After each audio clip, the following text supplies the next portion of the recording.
আসসালামু আলাইকুম রহমতুল্লাহ। প্রিয় দর্শক, চলে আসলাম পরবর্তী নতুন ভিডিও নিয়ে।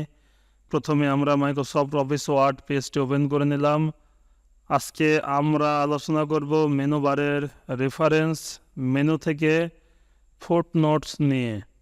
ফুটনোটস এই পার্টিশনের ভিতরে আমরা প্রথমে দেখতে পাচ্ছি ইনসার্ট ফুটনোট, এরপর আমরা দেখতে পাচ্ছি ইনসার্ট ইন্ড নোট, অর্থাৎ এখান থেকে আমরা যদি কোনো নোট অ্যাড করি সেটা আমাদের সমস্ত পেজের নিচে অর্থাৎ শেষ অংশে নিয়ে চলে যাবে। এরপর নেক্সট ফুটনোট। নেক্সট ফুটনোট এই অপশনটি সাধারণত ফুটনোটগুলোকে খুঁজে বের করার জন্য ব্যবহার করা হয়। এবারে শো নোট, আমরা এখান থেকে নোটগুলো দেখতে পাবো। তো ফুটনোট অ্যাপ্লাই করার জন্য অবশ্যই আমাদের কিছু টেক্সটের প্রয়োজন। আমি একটি টেক্সট এখান থেকে ওপেন করে নিলাম। আপনারা দেখতে পাচ্ছেন সমাজকর্ম, সমাজবিজ্ঞানের নাম দেওয়া আছে। আমি এর নাম পুরাটাকে কিবোর্ড থেকে Ctrl+X প্রেস করে কাট করে নিলাম। আমরা এখন এখানে ফুটনোট অ্যাড করব। এই জন্য আমাকে ইনসার্ট ফুটনোট অপশনে ক্লিক করতে হবে। ক্লিক করার সাথে সাথে আপনারা দেখতে পাচ্ছেন নিচে 1 নামে একটি ফুটনোটের অপশন চলে আসছে। আমরা এখানে থেকে সেই ডকুমেন্টটাকে পেস্ট করে দিলাম। এরপর যদি আমরা আরও ফুটনোট এখানে অ্যাড করতে চাই, এখানে একজন অধ্যাপকের রেফারেন্স দেওয়া আছে, আমরা এটাকে আমাদের ফুটনোটে যুক্ত করে নেব। আপনারা দেখতে পাচ্ছেন আমার এই ফুটনোটটি এখানে যুক্ত হয়ে গেছে। ইনসার্ট ফুটনোটে ক্লিক করার পর আপনারা দেখতে পাচ্ছেন এখানে নাম্বার 2 অর্থাৎ দ্বিতীয় নাম্বার ফুটনোটের অপশনটি চলে আসছে। কিবোর্ড থেকে Ctrl+V প্রেস করে এটাকে পেস্ট করে দিলাম। আমাদের 2টা ফুটনোট এখানে যুক্ত হয়ে গেছে। এছাড়া আমরা এখান থেকে বিভিন্ন ডকুমেন্ট, টেক্সট এগুলো লিখে ফুটনোট তৈরি করতে পারি। আমি এখানে কার্সার পয়েন্টটা রাখলাম। এরপরে ইনসার্ট ফুটনোট অপশনে ক্লিক করার পর আপনারা দেখতে পাচ্ছেন 3য় নম্বর যে ফুটনোট আমাদের এখানে চলে আসছে। আমরা যদি এখানে কোনো কিছু লিখে দিতে চাই, বাংলাতে লিখতে হলে অবশ্যই আমাদেরকে ফন্ট বাংলা করে নিতে হবে, ফন্ট সাইজ এখান থেকে দিয়ে দিতে হবে।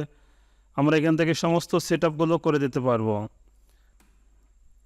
সমাজকর্ম শিক্ষা করা আমাদের জন্য জরুরি।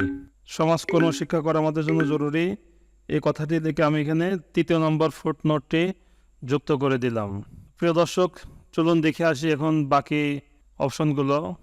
আমরা এখানে দেখতে পাচ্ছি ইনসার্ট ইন্ড নোট। ইনসার্ট ইন্ড নোট, আমরা এই অপশনটাকে যদি ক্লিক করি তাহলে আমাদের ফুটনোট আমাদের এখানে যেমন পেজের শেষে চলে আসছে, প্রত্যেকটা পেজের ফুটনোটগুলো প্রত্যেকটা পেজের নিচে চলে আসে। ইনসার্ট ইন নোট অপশনটাকে যদি আমরা ক্লিক করি তাহলে আমাদের ফুটনোটগুলো সমস্ত পেজের শেষে চলে যাবে। আমি এখান থেকে ইংরেজি টেক্সটগুলো কিবোর্ড থেকে Ctrl+X প্রেস করে কাট করে নিলাম। আমি এখানে একটি ইন নোট দিতে চাচ্ছি। আমি ইনসার্ট ইন নোট অপশনে ক্লিক করার পর আপনারা দেখতে পাচ্ছেন আমার প্রথম পেজে কিন্তু আর কার্সার নেই। এখানে ইন নোটটি সকল পেজের, অর্থাৎ আমার এখানে 22টি পেজ আছে, 22 নম্বর পেজে আমার ইন নোটটি চলে আসছে। আমি কিবোর্ড থেকে Ctrl+V প্রেস করে পেস্ট করে নিলাম। এখন আমি এখান থেকে ফন্ট সাইজ একটু ছোট করে দিচ্ছি। আমরা এখান থেকে আমাদের প্রয়োজন মতো আমরা এডিট করে নিতে পারবো। তো প্রিয় দর্শক, এভাবে আমরা যত ইন নোট অ্যাড করি আমাদের সকল ইন নোটগুলো পেজের সর্বশেষ যে অংশটুকু আছে সেখানে চলে যাবে। আর আমরা যদি ফুটনোট ব্যবহার করি তাহলে আমাদের প্রত্যেকটা পেজের ফুটনোটগুলো পেজের শেষ অংশে থাকবে। এরপর আমরা যে অপশনটি দেখতে পাচ্ছি নেক্সট ফুটনোট, এই অপশনে ক্লিক করার পর আমরা পরবর্তী ফুটনোটে চলে যাব। সাপোজ আমরা 1 নম্বর ফুটনোটে আছে, আমি একটু জুম করে নিচ্ছি। 1 নম্বর ফুটনোটে আমার কার্সার পয়েন্টে আছে, আপনারা দেখতে পাচ্ছেন। আমি নেক্সট ফুটনোট অপশনে ক্লিক করলাম, আপনারা দেখতে পাচ্ছেন আমার কার্সারটি 2য় নম্বর ফুটনোট অপশনে চলে আসছে। এবার আমি নেক্সট ফুটনোট অপশনে ক্লিক করার সাথে সাথে আপনারা দেখতে পাচ্ছেন আমার কার্সারটি 3য় নম্বর ফুটনোটে চলে আসছে।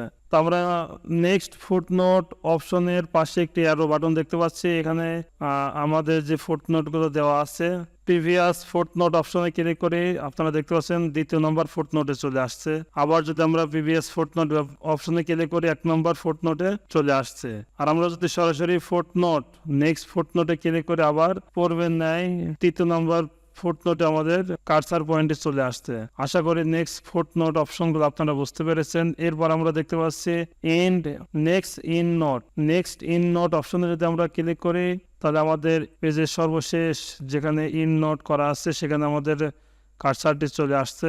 এরপরে আমরা যদি আবার প্রিভিয়াস ইন নোট করি, যেহেতু আমার এখানে ইন নোট অর্থাৎ সর্বশেষ যে ইন নোট আছে সেটা এক জায়গাতে করা আছে, এই জন্য আমার এখানে কার্সারটি এখানে থেকে যাচ্ছে। তো এরপর আমরা শো নোট অপশন পেয়ে যাচ্ছি। শো নোট অপশনে ক্লিক করার পর আমাদের এখানে আমরা view footnote area, view in note area, আমরা দুইটি অপশন দেখতে পাচ্ছি। যদি ইন নোট এরিয়া দেখতে হয় তাহলে নিচের অপশনে চেক করে দিবেন, আর ফুটনোটের এরিয়া দেখতে হলে ওপরের অপশনটি চেক করে দিবেন। ওকে বাটন প্রেস করছে, আপনারা দেখতে পাচ্ছেন আমাদের ফুটনোটের যে এরিয়া অর্থাৎ যেখানে আমাদের নোট আছে সেই নোটের কাছে আমাদের কার্সার পয়েন্টটি চলে আসছে।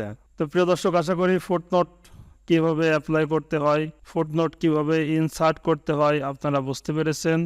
ভিডিওটি দেখার জন্য ধন্যবাদ।